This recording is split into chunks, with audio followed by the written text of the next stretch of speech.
आदित्य जी, आप वैसे तो बहुत भोले हो और बहुत चेहरा भी आपका ऐसा लगता है कि वाकई बहुत मासूम हो, लेकिन आप जब भी बात करते हो कुछ ऐसी बात करो जिसे पब्लिक के लिए अच्छी लगे और देश चलने की बात हो। आप करते हो कश्मीर की बात करते हो, आप करते हो पाकिस्तान से मुसलमानों की बात करते हो कि बाहर भेजो। नहीं, आपका अगर ये एजेंडे में है कि मुसलमान इस देश से चले जाएं तो बताओ कहाँ जाए, भेजो उन्हें, कहाँ भेजना है। अगर आपका यही है भाई, आप तो योगी हो, आप तो कम से कम उनको आशीर्वाद दो। सारे देश के लिए सब फूल है आपके बराबर, आपके लिए। मैंने ये तो नहीं कहा कि मुसलमानों को पाकिस्तान भेज दीजिए। मैंने ये कहा भारत के प्रत्येक नागरिक को सुरक्षा प्रदान करना सरकार की जिम्मेदारी है और भारत की मोदी सरकार इस कार्य का निर्वहन कर रही है। लेकिन आपसे मैं पूछना चाहता हूं, कश्मीर में हिंदुओं के साथ जो कुछ हुआ, क्या कभी आप लोगों ने निंदा किया? क्या अपने जुमे की नमाज में इन बातों को आप लोगों ने कभी खंडन किया कि कश्मीर के हिंदुओं पर जो अत्याचार हुआ है उसकी हम निंदा करते हैं? मेरी आपत्ति है, आपने भी कहा मेरी आपत्ति है। अभी आपने कहा आप लोगों ने इससे क्या तात्पर्य है? क्यों नहीं खंडन किया इन्होंने? नहीं, इससे क्या तात्पर्य है? इन सब से जो ये प्रश्न पूछ रहे हैं, इन सब से मेरा तात्पर्य है कि इन लोगों ने आखिर इस बात का खंडन कभी क्यों नहीं किया कि कश्मीर में जो कुछ हिंदुओं के साथ हुआ वो गलत हुआ है। खंडन करें ये लोग भी उसका। ऐसे लोगों को कंडम किया जाना चाहिए जो देश के अंदर जाति और मजहब के आधार पर भावनाएं भड़का करके समाज को बांट रहे हैं और देश को कमजोर कर रहे हैं। मैं आपके चरणों में पहले तो कोटि कोटि नमन करता हूं। सर, मैं आपसे सिर्फ ये पूछना चाहता हूं, आपकी सरकार जो आई थी वो पाकिस्तान का एक मारे, अगर उसने हमारा इंडिया का एक मारा, हम उनके 100 मारेंगे। जिस दिन से सरकार बनी है उस दिन से कश्मीर में डेली पंगे हो रहे हैं। चीन हमें डांट रहा है, क्या ना श्रीलंका हमें डांट रहा है। दूसरी बात, पहलू जो हमारे सवाल का ये है कि आप अभी कह रहे हैं जो संप्रदाय के लोगों ने जेल भेजना चाहिए, तो सबसे पहले आपको जाना चाहिए। आज सीमा पर पाकिस्तान गोलीबारी करता है तो उसका जवाब मोर्टारों से भारत की सेना करती है और पाकिस्तान दुनिया के अंदर चिल्लाता भागता फिरता है। ये भारत की मजबूत विदेश नीति को प्रदर्शित करता है और भारत की सुरक्षा को प्रदर्शित करता है। आज चीन भारत की सीमा में घुसने का दुस्साहस नहीं करता है। यमन में फंसे हुए भारतीयों को वापस लाने के लिए जिस तेजी के साथ वहां पर राहत कार्य भारत ने किया है, दुनिया के अंदर एक मिसाल प्रस्तुत किया है। क्या इससे पहले कभी हुआ है? आप लोगों को धन्यवाद करना चाहिए मोदी जी का और कम से कम नतमस्तक होना चाहिए उनके चरणों में कि कम से कम देश के प्रत्येक नागरिक को सुरक्षा की व्यवस्था उन्होंने की है, प्रत्येक नागरिक का सम्मान उन्होंने दिलाया है। एक ब्रेक के लिए रुकेंगे और ब्रेक के बाद हम महंत आदित्यनाथ जी से यह जानने की कोशिश करेंगे कि जो बातें वो कह रहे हैं अगर वो इतनी अच्छी हैं और राष्ट्र के लिए इतनी जरूरी हैं, तो फिर प्रधानमंत्री मोदी को अलग अलग मंचों से, कभी पार्लियामेंट में भी इनके बयानों पर सफाई क्यों देनी पड़ती है, क्यों शर्मिंदगी उठानी पड़ती है, पूछेंगे।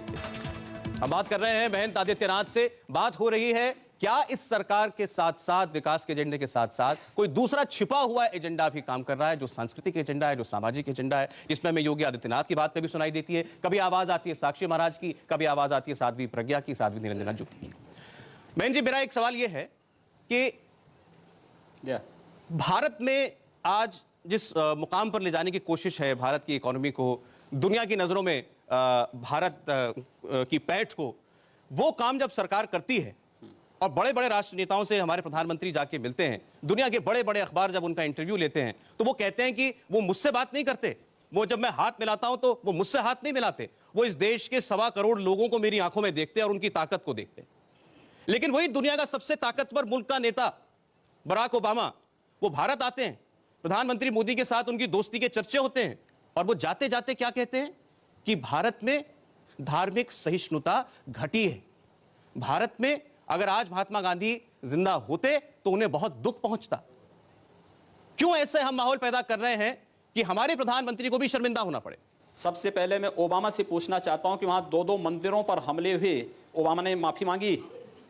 दूसरा प्रश्न ये कि सबसे अधिक नस्ली भेदभाव तो अमेरिका के अंदर होते हैं और उस नस्ली भेदभाव की उपज ही है ओबामा। दूसरा ये कि भारत के अंदर हिंदू अगर नस्ली भेदभाव में विश्वास करता या मजहबी या मजहब के आधार पर या धर्म के आधार पर बांटने में विश्वास करता तो 1947 में ही आर पार हो गया होता। हिंदू से बड़ा सहिष्णु कोई नहीं और हिंदुस्तान में अगर सेकुलरिज्म जिंदा है तो इसलिए क्योंकि हिंदू बाहुल्य भारत है, बहुसंख्यक यहाँ का हिंदू है, इसलिए है। हमें इसको भी स्वीकार करना चाहिए। इस बार मैं आपको प्रधानमंत्री के बयान सुनाता हूं और अब आप ये बताइए कि प्रधानमंत्री को ऐसा क्यों कहना पड़ा, बार बार ऐसा उनको क्यों कहना पड़ रहा है? सुनते। ठीक बात है। किसी को भी कानून हाथ में लेने का अधिकार नहीं होता है, किसी को भी संप्रदाय के आधार पर किसी के साथ डिस्क्रिमिनेशन करने का अधिकार नहीं होता है। मेरी जिम्मेवारी है, सरकार में बैठा हूं, सरकार कैसे चलेगी उसकी जिम्मेवारी है। और इसलिए मैं आपको कहना चाहता हूं, और मैं बार बार कहता हुआ आया हूं, संप्रदाय के नाम पर अनाप शनाप बातें करने वालों को कहना चाहता हूं, हम एक रूपता के पक्षकार नहीं है, हम एकता के पक्षकार है। और सभी संप्रदायों का फलना फूलना ये भारत की धरती पर ही संभव होता है। ये भारत की विशेषता है। देश संविधान की मर्यादाओं के बाहर नहीं चल सकता है। ये बातें उनको इसलिए कहनी पड़ी क्योंकि ऐसा माहौल बना कि सरकार और अगर सरकार नहीं तो पार्टी से जुड़ी, संघ से जुड़ी कुछ ऐसे संगठन हैं जो लगातार इस प्रकार के एजेंडे को आगे बढ़ा रहे हैं, जिससे विद्वेष फैल रहा है समाज में। प्रधानमंत्री जी ने जो बात कही है, एक संवैधानिक पद पर बैठा हुआ कोई भी व्यक्ति इस प्रकार की बात करेगा और उसको करना भी चाहिए कि भारत के अंदर अल्पसंख्यक और बहुसंख्यक के आधार पर हमने नहीं बांटा है, ये किसने बांटा है, यह आज तय होना चाहिए। इस देश के अंदर आखिर अत्याचार और शोषण कहां से प्रारंभ होता है, यह भी तय होना चाहिए और इस पर निष्पक्ष चर्चा इस पे होनी चाहिए।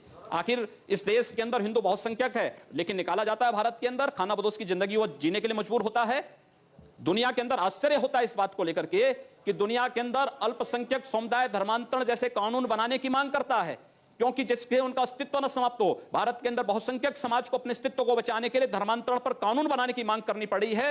यह उनके साथ हो रहे भेदभाव को प्रदर्शित करता है। आप एक तरफ मांग करते हैं धर्मांतरण पर कानून की और दूसरी तरफ अभियान चलाते हैं घर वापसी का, दोनों एक साथ कैसे चल सकती हैं? बिल्कुल, हम कहते हैं इस बारे में जी, इसमें कोई बुराई नहीं।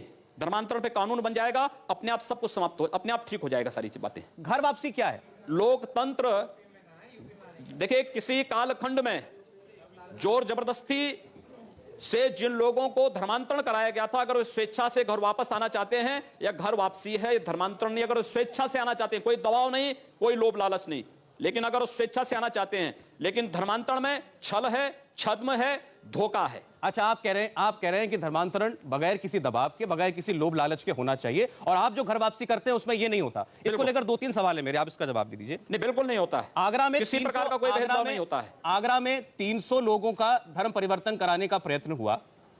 आप गलत बोल रहे हैं। देखिए, आगरा में कोई भी किसी प्रकार का कोई धर्मांतरण ना हम लोगों के संगठन ने किया था, ना हम लोगों की किसी संस्था का उसमें कोई योगदान था। जी, अब आप बड़ी आसानी से बच के निकलना चाह रहे हैं बहन जी, मामला समाप्त आसानी से नहीं। हाँ, हम लोगों ने अलीगढ़ में कार्यक्रम की तैयारी की थी, प्रशासन ने मना किया, हम लोगों ने कार्यक्रम रोक दिया। जी हाँ, आगरा के 300 लोग थे जो कि नमाजी टोपी बांधे हुए वहां पर बैठे हुए थे और हवन हो रहा था, टीका लगा हुआ था। उसके बाद ये कहा गया कि इनका धर्म परिवर्तन कराया जा रहा था और ये स्वेच्छा से कराया जा रहा था। अगले दिन वो क्या बयान देते हैं? धर्म परिवर्तन नहीं, वो घर वापसी चाहते थे। घर वापसी चाहते थे उन्होंने। घर वापसी कहते हैं, लोग धर्म परिवर्तन कहते हैं। उन्होंने स्वयं मंदिर भी बनाया वहां पे। उन्होंने अगले दिन ये कहा कि हमें तो ये कहा गया था कि तुम्हें राशन कार्ड और आधार कार्ड मिलेंगे। ये प्रलोभन नहीं है? आप मुझे बताइए, उत्तर प्रदेश में सरकार किसकी है? क्या भाजपा की सरकार है? जब उत्तर प्रदेश में राज्य सरकार के अंतर्गत राशन कार्ड, आधार कार्ड आता है, राज्य सरकार इसको बनाती है। जब भारतीय जनता पार्टी की सरकार नहीं तो भारतीय जनता पार्टी क्या लालच उसमें देगी? एक व्यक्ति है, बात पुरानी हो गई लेकिन आप जरूर जानते होंगे, राजेश्वर सिंह जी। ये एक संस्था चलाते थे, धर्म जागरण समन्वय समिति, और ये बहुत सुर्खियों में रहे यही धर्म परिवर्तन घर वापसी के मुद्दों को लेकर के। मैं आपको इनका बयान सुनाता हूं जो अखबार में छपा, जिसका खंडन नहीं हुआ। इन्होंने ये कहा, हर महीने 50 लाख रुपए का खर्च है 1000 परिवारों का धर्म परिवर्तन कराने का। 8 से 10 लाख रुपए तो सिर्फ पेट्रोल डीजल पर सिर्फ पश्चिमी उत्तर प्रदेश में खर्च करते हैं हर महीने। इतना पैसा लग रहा है और आप कह रहे हैं स्वेच्छा से घर वापसी हो रही है। लोभ लालच में नहीं ना, और हर वक्तव्य का खंडन नहीं किया जाता है। जो व्यक्ति बोल रहा है किस परिप्रेक्ष्य में बोल रहा है, जब मैंने उनका वक्तव्य पढ़ा होता तो मैं उस पर कोई प्रतिक्रिया दे सकता था।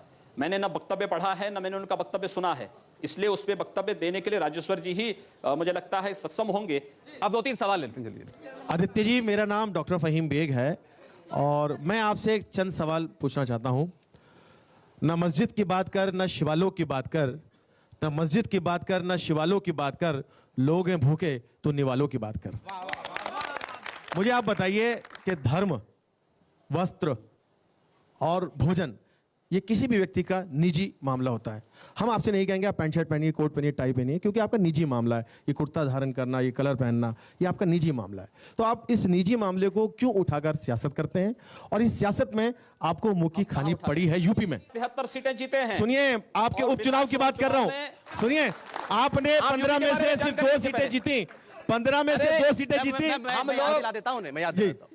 वो मैं आपको कुछ जानकारी नहीं है। हम 80 में से 73 सीटें जीते हैं। मैं जी वो कह रहे हैं आपने लव जिहाद का अभियान चलाया था, 11 में से 8 सीटें हार गए थे उत्तर प्रदेश के उपचुनाव में। देखिए, उत्तर प्रदेश में उपचुनाव कोई भी होते हैं, यह सत्ता का चुनाव होता है। और घबराइए मत कि हम लोग 2017 के चुनाव में पूर्ण बहुमत की सरकार यूपी में बनाएंगे। आपको मुझे लगता है पहले से मैं इस बात की बधाई दे रहा हूं। योगी जी, मेरा सवाल ये है, अभी 2 हफ्ते पहले मुलायम सिंह जी ने मोदी जी से एक गुप्त मीटिंग की, और हम सभी लोग जानते हैं मुलायम सिंह जी एक संप्रदाय विशेष की रहनुमाई कर रहे हैं। तो क्या कोई ऐसा हिडन एजेंडा है मोदी जी और मुलायम सिंह जी के बीच में, जो कि जातिगत ध्रुवीकरण करने का एक प्रपंच रचा जा रहा है? क्या कुछ ऐसा है? मोदी जी पूरे देश को चला रहे हैं, पूरी दुनिया को नेतृत्व दे रहे हैं, और किसी भी व्यक्ति या भारत का कोई भी नेता, राजनेता उनसे मिल सकता है, अपनी बात रख सकता है। मुझे लगता है कि भारतीय राजनीति का सबसे विश्वसनीय चेहरा श्री मुलायम सिंह यादव का, और इसलिए मुझे लगता है कि मुलायम सिंह के साथ कम से कम हम लोगों का कोई हिडन एजेंडा नहीं हो सकता है, कोई गुप्त एजेंडा नहीं हो सकता है। मेरा नाम शशि शर्मा है, और मैं आपसे पूछना चाहूंगी कि मैं भी एक पंडित फैमिली से बिलोंग करती हूँ, ठीक है, लेकिन क्या अगर मुझे कोई कहेगा कि मैं मस्जिद में जाके नमाज पढ़ूं, तो क्या मैं इस उम्र में पढ़ पाऊंगी? नहीं पढ़ पाऊंगी ना। तो फिर वो जो मुसलमान है जिनको हिंदू बनाया जा रहा है, क्या वो हमारी इसे जो मान पाएंगे? क्या जाप कर पाएंगे? कर पाएंगे? आपको मुझे अरे उनके पूर्वज अगर हिंदू थे, वापस हिंदू बनना चाहते हैं, कौन बुरा है? बिल्कुल उनको स्वीकार किया जाना चाहिए। और एक और, अगर कोई आना चाहता, हमें अपने दरवाजे बंद करना चाहिए। एक और कि जो साध्वी जी ने कहा कि 40 बच्चे नहीं 4 बच्चे पैदा करो, उन्होंने एक क्यों नहीं किया? औरत के नाम पे धब्बा है ये बात। मुझे लगता है कि आपको भारत की संत परंपरा और ऋषि परंपरा की जानकारी नहीं है, और उसके बारे में पहले जानकारी ले लीजिए, और तब जाके वक्तव्य देती तो अच्छा रहता। नहीं स्वामी जी, वो ये कह रही हैं कि एक महिला से कहना कि 4 बच्चे पैदा करो, 40 बच्चे पैदा करो, औरत मशीन नहीं है ना बच्चा पैदा करने की। अब देखिए, हमने कह दिया ना कि इस मामले में देश के अंदर किसी जाति, किसी मत और मजहब को मत दीजिए, बल्कि पूरे देश के अंदर एक कानून बना दीजिए, सारी समस्या का समाधान हो जाएगा। बहुत सारे सवाल आप लोगों के। कब पब्लिक मीटिंग में आज के मेहमान हैं महंत आदित्यनाथ, एक बार फिर से हम उनका स्वागत करते हैं। महंत जी, कुछ आखिरी सवाल, जनता के एक आखिरी राउंड है, वो आपसे होंगे। एक उससे शुरुआत में एक प्रश्न मेरा, फिर मैं जनता के बीच में जा रहा हूं। एक आवाज आई आपके एनडीए के, बीजेपी के पूर्व साथी हैं, बहुत सीनियर नेता अरुण शौरी, उनका बयान मैं आपको बता रहा हूं। उन्होंने तो वैसे बहुत बातें कही, लेकिन इस सामाजिक मुद्दे पे उन्होंने कहा कि अल्पसंख्यकों में असुरक्षा है, चिंता है, और ये सब कुछ हुआ है घर वापसी, लव जिहाद, चर्च पर हमले, इन जैसे मुद्दों की वजह से। ये आपके साथी थे। देखिए, अरुण शौरी जी के वक्तव्य का खंडन हो चुका है पहले ही।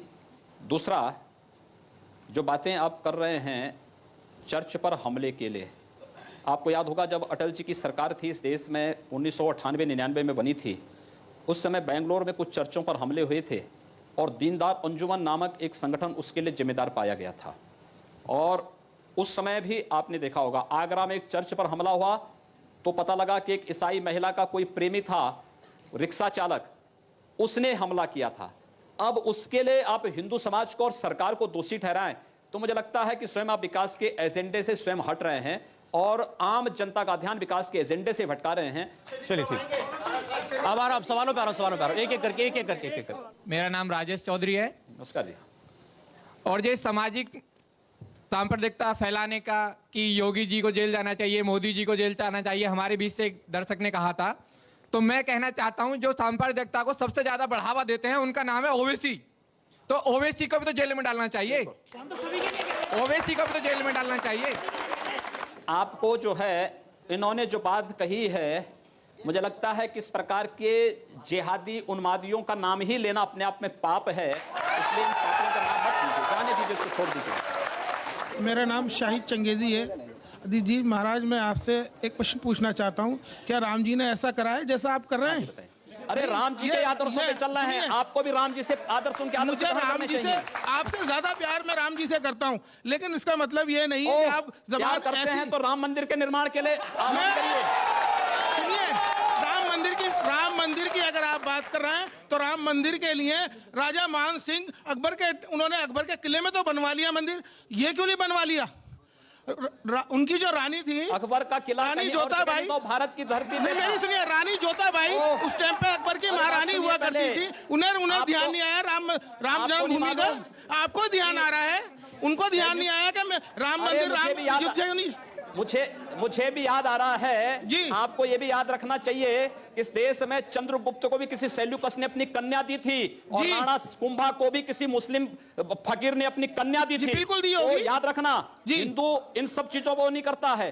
अजी मैं ये कह रहा हूँ करते नहीं, मैं कह रहा हूँ महारानी ने क्यों नहीं राम जन्मभूमि के लिए राजा से कहा राम मंदिर अयोध्या में बनेगा। भाई किले के अंदर उन्होंने मंदिर बनवा लिया। एक प्रश्न बनाइए ना फिर। अजीत जी एक बात और सुनिए, मुसलमानों ने यहाँ 700 साल हुकूमत की है, अगर धर्म परिवर्तन का ये जो आप कह रहे हैं तो ये सारे यहाँ मुसलमानों के, कोई हिंदू नहीं होता। मुसलमानों ने हमेशा ही प्यार और मोहब्बत से काम लिया है और हम भी उसी में से हैं, हम भी हिंदुओं में से हैं, हम कोई वो नहीं है। ये जजिया कर किसने लगाया था? हाफिज जी एक बात बताऊं मैं आपको, आप मुझे बात बताइए, आपकी 3 पीढ़ी 4 पीढ़ी पूर्व आप लोगों को पूर्वज भी हिंदू रहे होंगे, आपको अपना डीएनए जांच कराना चाहिए, किसी हिंदू का डीएनए निकलेगा। मेरा नाम है एहसान अली। अभी आपने कुछ दिन पहले आपने ये कहा था कोई जोधा अकबर के साथ नहीं जाएगी, तो आपने ये सवाल किस बेस पे किया था? जब आप कहते हैं कि भाई ये सब हमारी जो पीढ़ी है, 1 मिनट सर, ये पीढ़ी हमारी सब आपके पुरख हिंदू हैं, तो हिंदुओं में ही तो जा रहे हैं। आप अपना नाम अली से अपना नाम जो है कोई दूसरा कोई हिंदू नाम रख दीजिए ना। जी जी छोड़ रहे हैं उसमें। सवाल ये है कि जोधाबाई अकबर के यहाँ क्यों जाएगी? किसी सेल्यूकस की पुत्री भी तो चंद्रगुप्त के घर में आएगी। मैं कह रहा हूं कि अगर इनका नाम एहसान अली ना होकर के भरत कुमार होता तो क्या ये ज्यादा भारतीय हो जाते? अभी कम भारतीय हैं। नहीं, हर भारतीय है, भारत के अंदर जन्मा हुआ हर व्यक्ति भारतीय है, लेकिन उसको भारतीय परंपरा, भारतीय राष्ट्रीयता का भी सम्मान करना पड़ेगा और भारत के संविधान के अनुसार चलना पड़ेगा, न कि शरीयत के अनुसार।